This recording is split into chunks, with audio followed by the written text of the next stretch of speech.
Hello and welcome back to another one. It is just coming on to the evening here. I am with the boss of the farm, well, one of the bosses, and it's a bit of a different video. We've done a lot of stuff with sheep and cows recently, but this is more about kind of maybe the history of the farm and how we used to farm. Well, I say we, how you and your father and your grandfather used to farm. And Doug just wanted to talk a wee bit about these. I would describe them as blocks of concrete with stones around them, but they have a very special or had a very special purpose. So these are the foundation, they're called foundations for the rucks, and you could either put barley sticks, sheaves on them, or hay. So what you had was a foundation that stopped them getting so damp. Aye. So this is just made from auricular stones, and then with a bit round the outside. So these rucks were made to be round, and they were up to about 10 feet, and then you would top them off with like sort of bring them to tip, so they ran the water off, and that's how you stored your stuff. So you called them foons. Foons. So that was what you would build your rucks on, and there would have been about a 10 or so in this bit here. There's one here. Aye, and there's one over there. With the solar panels there. Yeah, and was it just hay, or because obviously at the moment, you know, for hay and straw at the moment, we bale it up and stack it just over there. Hay was much more difficult to do. Right. Because you had to make it, building it with just loose hay was quite difficult, and to stop it sort of toppling one way or the other. So when you were doing barley or corn, there used to be more corn in those days, oats. Aye. And what you did was that you went round the outside of the field with a scythe and cut like a road around the outside of the field. That was back in the day when they had horses, and you used to twist a couple of bits of the straw together and then tie that round the sheaf. So you just gathered a bit up. Oh, aye. It'd be about this size, and then you just put some that round it, And then that gave you room for your binder. And initially your binder was pulled by horses, aye. and what it did was it threw out a sheaf every foot or so, and it put a string around the sheaf. So the straw was about, it would be about this height, and so your sheaves were that height, and you left the barley on, and then you put them into what they call stokes. You put two sheaf together in the middle, and then you put 2 or 3 either side in sort of like sevens, and then you led what they called leading, where you brought the sheaves in, you loaded them onto a cart. And it was quite an art to build in the cart, because you had to make them square so they'd stay on.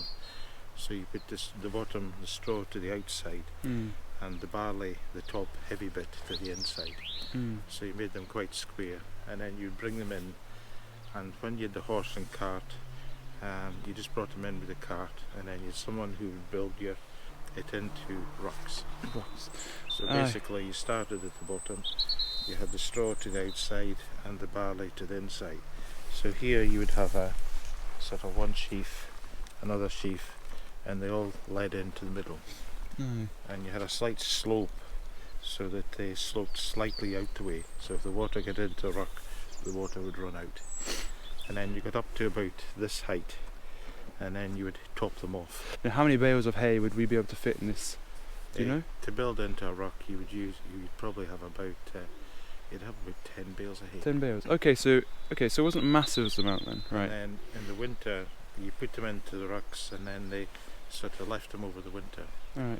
Till the winter, and then you got in what they call a thrashing mill. Aye. And you needed about 10-12 people for that, so it was quite a big day on the farm. You got all your neighbours to come and help. So a chap would come with a thrashing mill, and he would basically, it was like a static combine. But did we not used to have a thrashing mill off the edge here? We had a wee thrashing mill which was in the old steading before it was knocked down, and there's a wheel on the outside. There's a lead came down from the dam up there, lead came down here, and then there was a big wheel. It drove the wheel, and you had enough water for it to run for about half an hour. And when Doug says a lead, he means like course for the water. Yeah, like a wee channel for the water to then run over the wheel to turn it. And I can actually show you where that is, because we found when it was really wet, the water was coming out the ground, and we weren't quite sure why this bit here was flooding so much. But it's because this bit here, this is part of the lead. So the was actually underground to about here, and then it came up on the surface, and it was like a cement channel that it ran down, and then it ran onto the wheel. What they did when they stopped it working is they didn't seal it off properly, and they left it so that when the water gets really high, it comes down this channel still. Yeah, yeah. Which and then I dug it out a wee bit, so it looks nice and pretty now when it's heavy rains. When it's heavy rain, this bit at the back always used to flood. It was badly designed, so you used to get huge. You can get up to 2 feet of water at the back. Yeah, it's pretty deep. And then it starts to run through the steading. So we have got plans to maybe put a drain in or sort out the drainage around here anyway, haven't we? the wheel would have been just kind of roughly on the side here. So it would have been on the side of the building. We'll go across to Newton. You'll actually see the old-fashioned mill there is still in place. So yeah, that's the bit we'll show you as well, is just kind of like a bit of the history and how things used to be done, because it's all well and good us explaining it, but it's hard to maybe get an idea of it. So that's the advantage of going over to the other side of the farm, because it still has those bits in place. The same setup as the steading would have been here. Yeah. It has a dam. The water came through a pipe under the building, and that drove the wheel. Yeah. And all your mechanical bits. It was before you had electricity. Yeah. So it was all done just with water power. So I guess cut to the other side of the farm. And here we are. So this is the old steading over this side of the farm. And Doug was just telling me this is the old pig house, right? And so I imagine there used to be a wall that went around. So the wall went all the way around, and you kept the pigs in there, and they were fed in the scraps from the farm. So wait, so obviously we're a tenant farm and everything, so we don't use the steading anymore because it's not It's a redundant safe building. The state's taking it back. Yeah. So, but at one point, did you use the farm? You use the steading on the farm? We've never really used this steading because you can't get into it with tractors. It's designed for. Of course, for everything horses. Everything in here is designed for either hand labour or, like Doug says, horses. Hand labour, manual handling. Yes. But it's very grand, isn't it? Like with the kind of the walkway. Yes, and this is the most recent occurrence. Is the roof here? It's kind of slipped a wee bit. So this is where they would have taken in the tub. This is the bit they would have taken in the turnips in the winter. You just reversed in with your horse with a wee cart on it, and you dropped your neeps here. Aye, so you can see that this doorway here is pretty much the only big enough one to get any sort of vehicle in, because these are all smaller. These doors are typical of these. It's like a window, they've got weights at the side, and the doors go up and down. So if you can see at the top there's weights on the inside of the wooden bits here. So as Doug was showing us there, as it goes up and down, the weights counteract you pushing it or pulling it, and yeah, holds it in place. It's pretty cool design.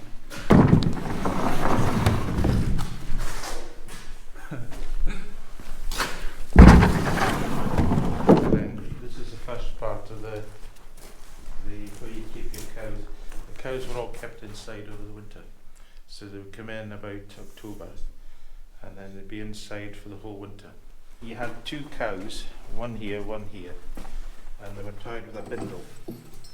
Now, the bindle has 3 settings, as you can see. So what you do is this went round the neck of the cow, and then you just slip it through here, depending on the size of the cow. This bit goes through, so we use these a lot for gates nowadays. So originally they were just for... So they go like that, you just tip it that way, and it goes, and then this goes around the neck of the cow and holds it in place. Oh, I see. And the cows were tied up all winter and just lay here. And they got their feed, which would usually be turnips. So they got their feed in the trough in front of them, and you also had to carry them water.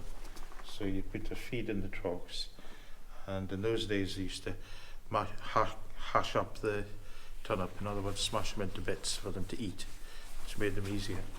And then this is the hex here. So what you did was you had their hay, so these are still intact. So you gave them either straw or hay, and the straw or hay went in here, turnips went in there, and the water beside them. And then when they made a mess, you had to come in every day, twice a day, and clean them. So you cleaned out the mess at the back. And there's a bit where it would sort of run. This is what I think is really kind of impressive about this building, is the floor is all cobbled and it's got these kind of beautiful like drains, well, I don't know, offlets what you'd call them, but you know, somewhere for the water to kind of, and the muck and the pee and whatever to kind of run a wee bit. And the problem with this type of building is that the roof's held up by all these bits here. So if you took the end out of the building to get in big bales, your roof would fall down on your head like it has done next door. That's just with time, it's all rotted away and some of the slates have got slack. But because it's designed like this, it couldn't be converted to be used for modern equipment. Because you couldn't open up that and then put in bales, because you'd have had to get rid of these and that would have, the building would have collapsed. And am I right also, Doug, saying that all this sort of this woodwork here, there's very few nails or bolts in it, it's all mainly held together by like joists and so there's one, sometimes bolts. There's one bolt there and there's one here as well, but apart from that there's maybe the odd nail on there, but I think all joisted together. They didn't use nails much, they tended to joist them together. Which is again just credit to the craftsmanship of the time, you know. Just really, really cool. Through here, this is the same. It's the bits for the cows being tied up with the bindles either side. I'm very used to seeing these around the gates around the farm because so obviously that's what we use them for now. Yeah. They're just for tying the gates. Yeah, this is the old thrashing mill through here. So this is your power coming in here. So your water comes in from the dam, drives this belt here. That bit there. Oh yeah. On that bit just there. So with this, you undo this, and that lets your water in. That drives your wheel round, and then it goes on to the pulley here. This pulley here would be driven by there, and then onto the belts here, and this drives your thrashing mill. This is the bit where the corn comes down, and then you put it into bags. I used to use huge bags, 100 weight and a half, and then carry them up the stairs, which we'll get in a few minutes. So this is for thrashing. It's basically a thrashing mill. It's a static. And what would have come through this hole here? They put in a belt from a tractor later on, which was a modification, so they could do the mill with a tractor or an engine, a diesel engine, rather than using a tractor. Yeah. Rather than using a water. It's a bit dark. Sorry. The straw gets separated. These are what they call chappers, and they go up and down. They went up and down, and this sort of the grain would come off, and you'd be left with the straw, and your straw would come out here. So you do it once a week. So you'd have your thrashing mill once a week, and then you'd keep the straw here, and that was for bedding them or for them eating. And you tended to use, you'd often use straw. Straw was worth less than hay. Hay was more expensive to do. And this is where they carry the grain up here, up the steps here. And it's really hard on it, that's why they all got sore backs.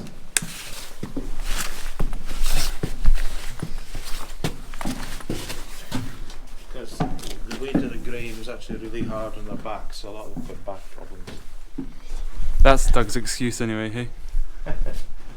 So this is where you put the grain in the doors here. So the grain, you'd have put the sheaves in here, they'd have been thrown in off a cart. And then you fed them in here. And you used to cut them, you had a special thing just attached to your hand. You tied it onto your hand with a knife. And you just cut them, and then you fed them in, they go down here into the thrashing mill, which is down below. Yeah, so this bit here, through these doors, is just a wee bit above ground level? So yeah, it's about 10 feet. And just be careful not to stand this trap door, because there's a trap door down to below as well. This is a grass seed box. It's been left here. That was for sowing grass seed. So this is the same as the other steading we have on the other side of the farm. There's all this sort of like setup. You know, what's this? We'll show you through here, but that's for ventilation. It's actually easier to see through here. When when you carried your oats upstairs, you spread it out on the floors here. And what you have here is like ventilation. These can all be opened, and I'd let the air in, and you can open them both sides. And the air going over the top dried it, just with if it was warmer. And then on here you've actually got poems and things they wrote, and they've actually said how much. Some of them are just poetry written by the chaps who worked here. So that's 17th of March 1915, Douglas Kamar, snowing. They've written on how much they got for how much bales they got off each, or how much bushels, they counted in bushels and things. So this is how much you'd have got off each field, and each of the field has a name. Well, are the names of the fields still the same as the names we call them today? No, there's some of them are a bit different. So this is how much they got off each one. So northeast side, 26 bushels, and that was on the 6th of April 1931. Brayley, 27 bushels, and that was the 8th of still, anyway, it's 1931. Yeah, 1931. And then Was that a total of 133 bushels. This is the actual fields here, and that's how many bushels they got. And that's 1930, that's 1929. So they've done them in a row along the wall here. Oh, I see. So this is bushels are like a big box, a bit like a small barrel, and that's what a bushel is so much grain in it. This is 1926, 1927. So they've got the name of all the fields. So there's post hard rigs, long rigs, first part of the bank, the hillocks, northeast side, Easter Hole, half towns. Yeah, it's all very interesting. Yeah, 1926, 27. Interesting. And then here's a self-portrait. I can see the resemblance. That's 1922. That's 1922. 1923. Oh, so maybe we're going to go down this way. And there's some deer. Oh yeah. Maybe that was the cows in those days. Bit skinny. And that's 1916. It's 1918. It's 18. 1918, yeah. The farmers each year took on often different workers. They picked them up at the flea market and then come and work for either 6 months or a year on a farm. Oh really? And they stayed in the bothy. Some farms are much more popular than others depending on the food. How well if the wife was a good cook or the kitchen maid was attractive, you'd probably get better workers. I see. Yeah, because obviously on this part of this used to be its own wee croft, I suppose. You had the steading here, and then you had the farmhouse and the bothy. So the farmhouse is where the farmer would have lived with his family, and then the bothy would be where all the workers would have lived, and then they would have worked the land around and in this building, I suppose. Yeah, correct? Yep. So yeah, no, it's just a wee bit of a change from the usual kind of animal stuff and the ongoings of the farm to kind of look back into maybe the history of the farm a wee bit. And yeah, sorry, it's a wee bit dark. It's even if we had done this during the day, I think we still would have had to get the wee torches out because it's just a wee bit dark in here. It's just quite steep. You always go down backwards with these stairs. Some old belt stuff. I mean, look how big that is. It doesn't seem like... So the water came in here and drove the mill here, just with a series of belts. Oh, I see. It just came in a pipe. Oh, I see. Came in the pipe, goes under the steading, goes in the pipe, then goes out the other side. So you can actually see the pipe goes away along here. And does it not come in that way? he would open up the water, he'd allow the water into the pipe to drive the well, and you'd have enough water to drive it for about half an hour to an hour. And then you would run dry water, and then you would dam it up again, and then do another one a week later.